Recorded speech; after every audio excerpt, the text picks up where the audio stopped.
हे चुनावी इंडिया के प्रधानमंत्री, गृह मंत्री और महिला बाल विकास मंत्री, क्या थोड़ी सी भी नैतिकता बची है या फिर नहीं? क्योंकि 1, 2, 3, 4 दिन नहीं, लगभग 2 महीने से मणिपुर जल रहा है और दिल्ली मौन है। मुंह से शब्द तब फूटे हैं जब हिंदुस्तान की आत्मा को नग्न कर दिया गया। मणिपुर से जो तस्वीरें आई हैं, हम उसे दिखाना तो चाहते थे, लेकिन वो तस्वीरें इतनी विभत्स हैं कि देखने के बाद रूह कांप जाएगी। हालांकि उन तस्वीरों को छिपा देने से, डिलीट कर देने से सरकार की नाकामी नहीं मिट जाएगी, क्योंकि मणिपुर में केवल 2 लड़कियों को नहीं बल्कि हिंदुस्तान की आत्मा को नग्न कर दिया गया। महिलाओं को दबोच कर उनका चीरहरण करके देश का चीरहरण किया गया, जिससे हिंदुस्तान की रूह कांप गई। मणिपुर कांड ने राज्य और केंद्र सरकार के दामन पर ऐसा दाग लगाया है कि उसे छुड़ाने के लिए इस्तीफा भी काम नहीं आएगा। बाकी पीएम मोदी भले आकर कितनी भी सफाई पेश कर दें। मेरा हृदय पीड़ा से भरा हुआ है, क्रोध से भरा हुआ है। मणिपुर की जो घटना सामने आई है,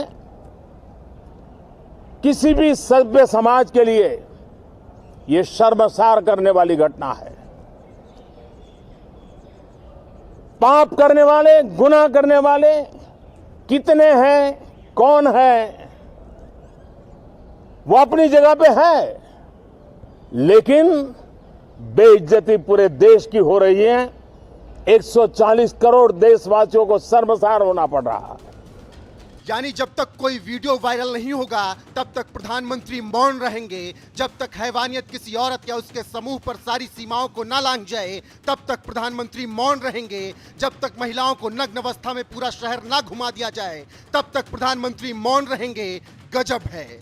वहीं जब पीएम मोदी बोले हैं तब उनके बाद अब महिला बाल विकास मंत्री स्मृति ईरानी के मुंह से भी शब्द फूट पड़े हैं। हालांकि मंत्री साहिबा वैसा नहीं बोल पाई जैसा राजस्थान, छत्तीसगढ़ सरकार और राहुल गांधी को लताड़ने के लिए चिल्लाते हुए बोलती हैं। खैर, किसी महिला को नग्न घुमाकर उसकी योनि और स्तन पर हाथ लगाकर देश की मर्यादा को दुनिया के सामने शर्मसार करने वालों पर अगर अभी तक एक्शन नहीं हुआ तो मणिपुर अभी भी जल रहा है। तो सवाल है, और सरकार आपसे कई सवाल हैं। कहां है आपका पुलिस बल? कहां है आपकी इंटेलिजेंस? कहां है सेना?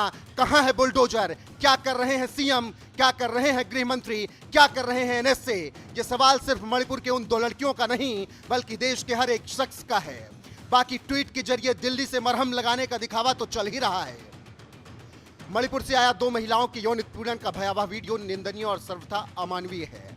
सीएम एन वीरेंद्र सिंह से बातचीत हुई है, जिन्होंने सूचित किया है कि जांच अभी चल रही है और आश्वासन दिया है कि अपराधियों को न्याय के कटघरे में लाने के लिए प्रयास किया जाएगा। क्या जांच चल रही है माननीय मंत्री जी? क्या कार्रवाई हो रही है मंत्री जी? दिल्ली के अपने बंगले में बैठकर ट्वीट कर देने से, फोन पर बात कर लेने से क्या लौट आएगी उन 2 लड़कियों की लूटी हुई अस्मत? क्या सरकार की नाकामी भूल जाएगा भारत? अब क्या ही कहें, चुनाव थोड़ी है जो मणिपुर के महिमा मंडन में पूरा दिल्ली खड़ा हो जाएगा। लेकिन हम इतना जरूर बताएंगे कि इस देश के एक राज्य मणिपुर में क्या कुछ चल रहा है। तो सुनिए सरकार और साथ में सुने पूरा हिंदुस्तान। जिस देश में लड़कियों को पूजा जाता है, जिस देश में लड़कियों को लक्ष्मी माना जाता है, उस देश के एक राज्य में 2 समुदायों की लड़ाई में पिछले 2 महीने से हंगामा मचा हुआ है। महिलाओं को निर्वस्त्र कर हिंदुस्तान को नग्न किया जा रहा है और राजनीति में आरोप प्रत्यारोप का दौर जारी है। 2024 में सत्ता की लड़ाई में सरकार और विपक्ष व्यस्त है। कोई 26 दल को लेकर दम भर रहा है तो कोई 38 को। बाकी हिंदुस्तान की आत्मा को नग्न करके सड़कों पर घुमाया जा रहा है और न्याय की उम्मीद में देश कोर्ट और पीएम मोदी की तरफ नम आंखों से नजरें गड़ाए हुए बैठा है।